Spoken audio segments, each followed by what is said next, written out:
tremendously. He has a company called, you pronounce it for me. It's Heiroom. I said right there. I was going to butcher it, as Matt knows I want to do. How is that spelled? What's the website? It's HEIROOM, and we are at .family. So HEIROOM.family. Imagine an heirloom without the L.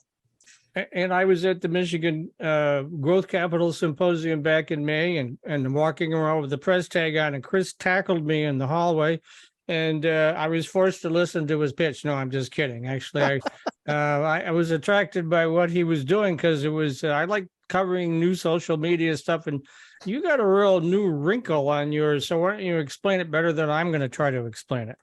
Yeah, no, I appreciate it, and good to see you again, Mike. The idea of social media and where we've been for the last 15 or 20 years has been a certain standard and acceptance for the individual user. We're looking at it more as far as Heiroom goes, where we're trying to captivate and enrich the users. When we talk about situational events like isolation, where the current social media platforms are actually but based on data are showing that it's actually making individuals feel more isolated and disconnected. We're focusing on capturing those rich, really narrative moments and memories for individuals to really build foundational values for them in the future, and really trying to focus on a system that's built around individual support, user support, family support. If you think about there's a large number of family memories and photo albums that have been kind of aging away in the closets as far as digital transformation of the files and being able to captivate those memories, because every journey has a story. So we want to make sure we provide a really safe foundational platform that's not influenced by different back-end algorithms focusing on capturing the individual distractions, but more or less captivating the value of real connections within a family. All right, so I'm looking at the website here, and it looks like it's a place where you can sort of put together almost a digital family tree. Talk about that a little bit. Yeah. Well, it gets really cool because if you can imagine you have an aunt or an uncle or a grandparent or a great grandparent that has a story to tell, and through audio narration of the different images and files, whether it's movies, any media can be uploaded into the system, but then shared with the individual family member. So then at that point, you start having this kind of decentralized connection and everybody's kind of journey and their stories that are going on, that they really lived and experienced, because it's so valuable. I mean, who doesn't want to hear about the story of somebody that came here and came from through Ellis Island and had $10 in their pocket, and they grew this huge industry or business. I mean, who doesn't love those stories? And they have value of how they overcame different challenges and persevered.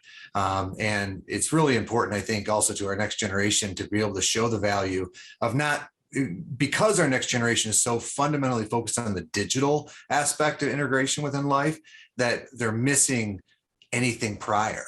You hear stories. I heard stories from my grandfather, but what I would give to be able to hear his voice again, to be able to tell those stories that are correlating to me in my late 30s now. When I was a 15-year-old, I'm thinking, oh yeah, grandpa was in Vietnam, and yeah, he was a minister, and there were certain things that stuck out to those stories. But today, well, night and day different. Yeah, I got a great story for you. When I was a teenager, I'm a tad older than you.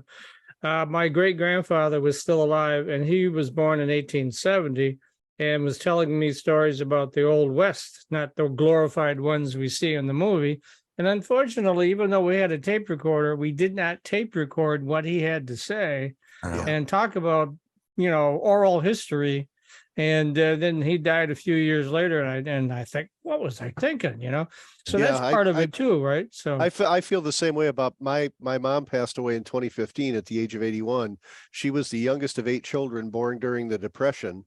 And her father went from owning a men's clothing store to managing a men's clothing store to working at a men's clothing store. And he was lucky to have that during the Depression. Then the family went through a lot of privation. They were, taking in boarders and stuff in their house. So, and all of that would have been really interesting. And my mom talked about that stuff. I never even thought of putting a microphone in front of her, Well, that brings me to the point I was going to make is we were talking about, I say folks are in wouldn't say old folks' homes or whatever, but the grandparents who really are technically challenged, shall we say, if they don't know how to communicate with their grandkids digitally, they're not going to communicate with them, right? So you can offer that as well, right?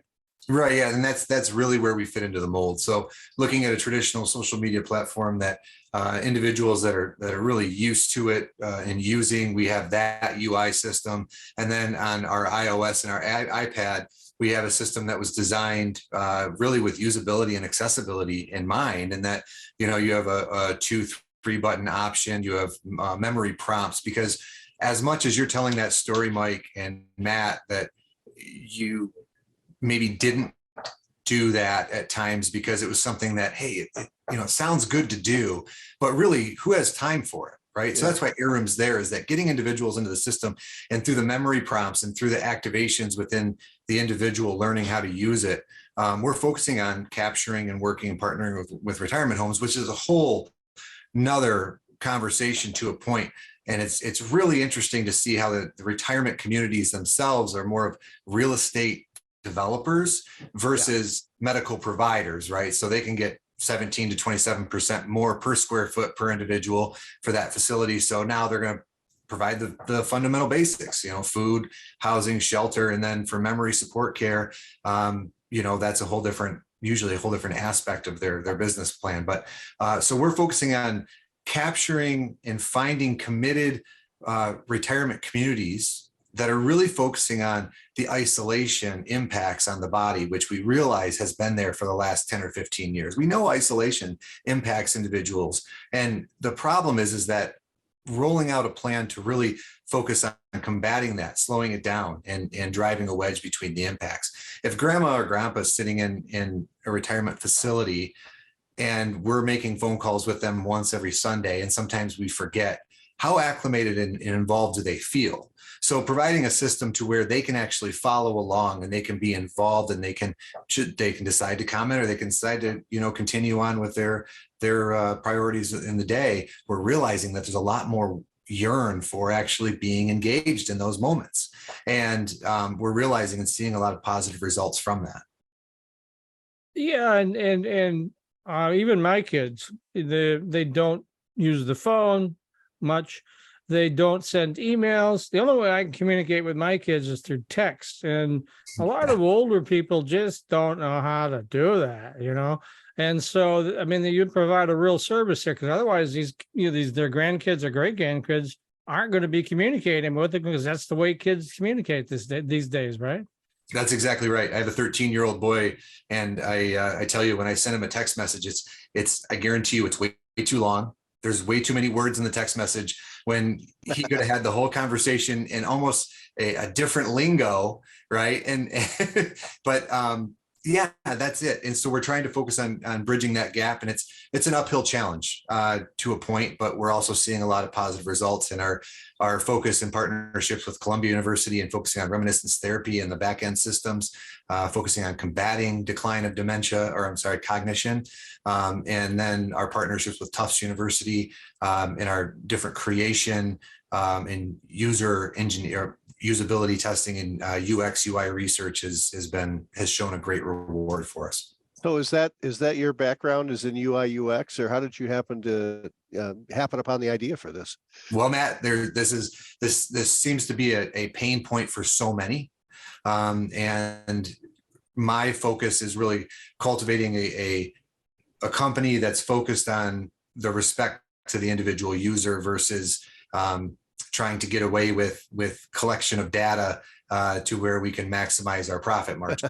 Our focus is providing a service that the users pay for. If we take that model back to the early 1900s, where we provide a service and you pay us for it, versus us collecting information on you without you necessarily really knowing what's going on.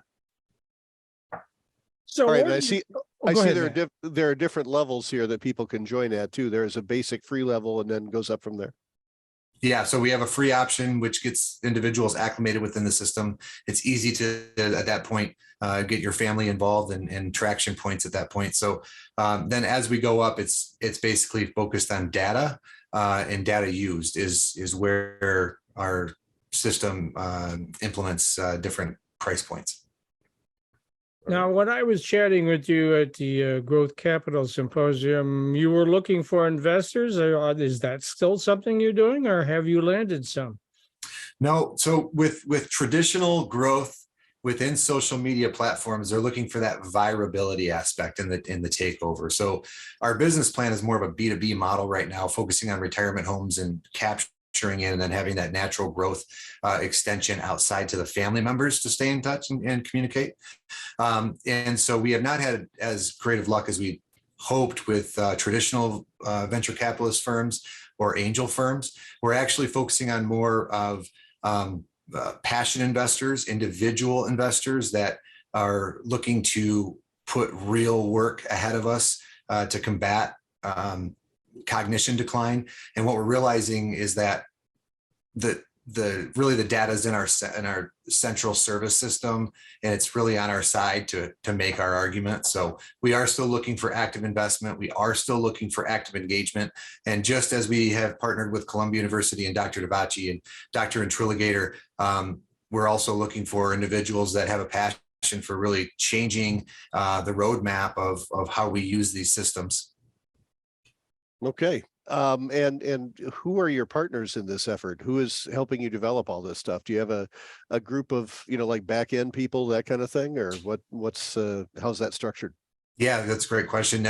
Our back end work, especially on more of our IP protections, especially in our machine learning structures, is all in states and independent developers. And then we do have some developers overseas that do large lifting and different aspects of our system, but that's more of the generic code and structures. As far as partners go, we are flying solo, Matt. I've bootstrapped this myself. I had one friend and family's round of raising funds, but other than that, it's been flying solo, and I'm like a lone goose up in the air right now, navigating through. So if anybody knows anybody that wants to join me up here, let's form a V.